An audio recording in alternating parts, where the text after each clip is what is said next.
Good evening and welcome to Tucker Carlson Tonight. There he is. He's still talking. It's been going on a long time. This week's impeachment trial in the Senate has done what you would have thought would be impossible in the era of Donald Trump.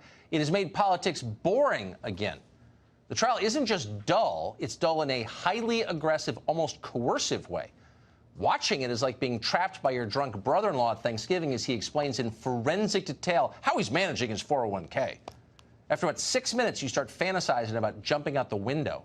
That's the experience of it. Unfortunately, there are no windows in the Senate chamber, so we've had to watch the entire thing. And after 4 days of this, we have reached a conclusion. This isn't really about a phone call that Donald Trump once made to Ukraine. It's not even about Adam Schiff's now obvious dream of winning a daytime Emmy, talented thespian though he is. It's actually, underneath it all, a policy disagreement.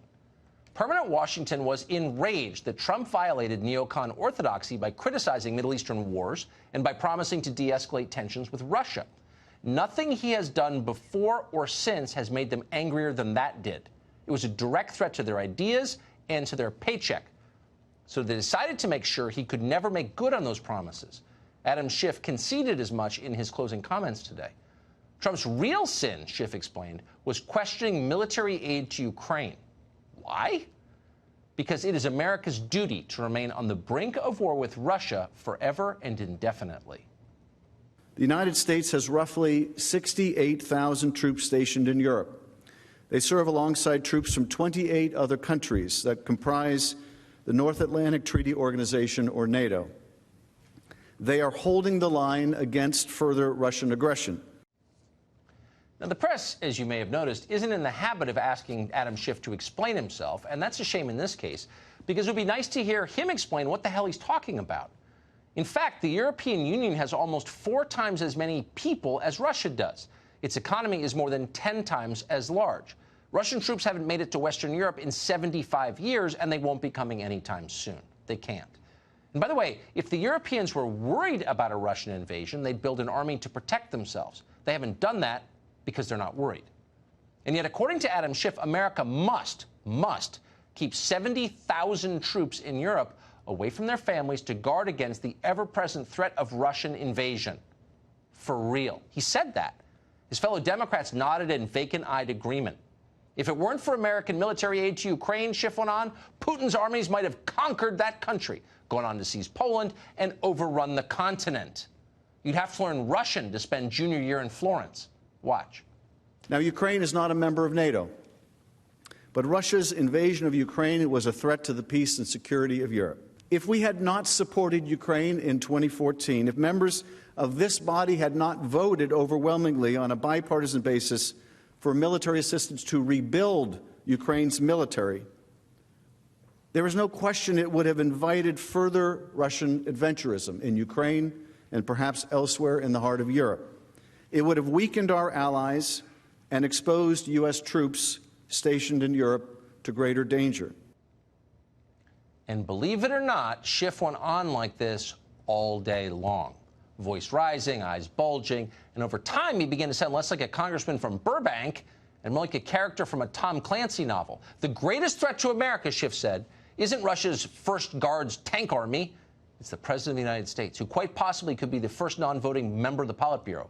In other words, gentlemen, the penetration has been complete.